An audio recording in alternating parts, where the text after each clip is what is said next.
నిన్ననే మరి సింహంలాగా చెప్పుకునే వాళ్ళు సభకు వచ్చి వారి పేరు కూడా మర్చిపోయేలాగా పెప్ప అన్నారు. ఎందుకంటే అయ్యన్న పాత్రుడు గారిని సభాపతిగా అనుకుంటున్నారని అప్పటికే తెలిసిపోయింది కాబట్టి మరి వాళ్ళ పేరు కూడా మర్చిపోయే పరిస్థితి వచ్చింది.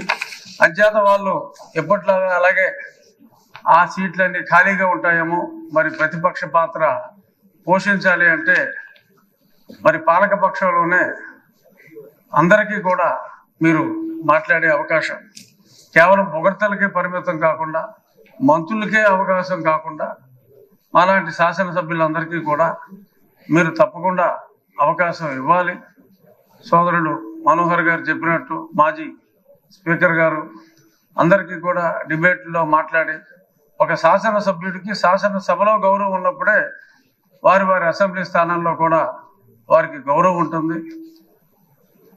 శాసనసభ్యులు అందరి గౌరవం కూడా మీరు కాపాడగలరు అని మనస్ఫూర్తిగా భావిస్తూ మరిన్ని ఉన్నత శిఖరాలు ఒక రాజకీయ నాయకుడిగా, ఒక ప్రజల మనసు దోచుకున్న వ్యక్తిగా మీరు మరింత ఉన్నత శిఖరాలకి ఎదగాలని మిమ్మల్ని మేము ఎప్పుడూ కూడా రాష్ట్ర ప్రజలు కూడా బీసీ నాయకుడిగా చూడలేదు. కొందరు నాయకులు ఇప్పుడు అన్నారు బీసీ నాయకుడు అని, కానీ ప్రజలందరి మన్నన ఉన్న అపరూపమైన నాయకుడు మా అయ్యన్న పాత్రుడు అని చెప్పి ఒక వర్గానికి మిమ్మల్ని పరిమితం కాదు, అందరి నాయకుడు మా అయ్యన్న పాత్రుడు, అందరి పాత్రుడు మా అయ్యన్న పాత్రుడు అని చెప్తూ ఆల్ ద బెస్ట్ సార్.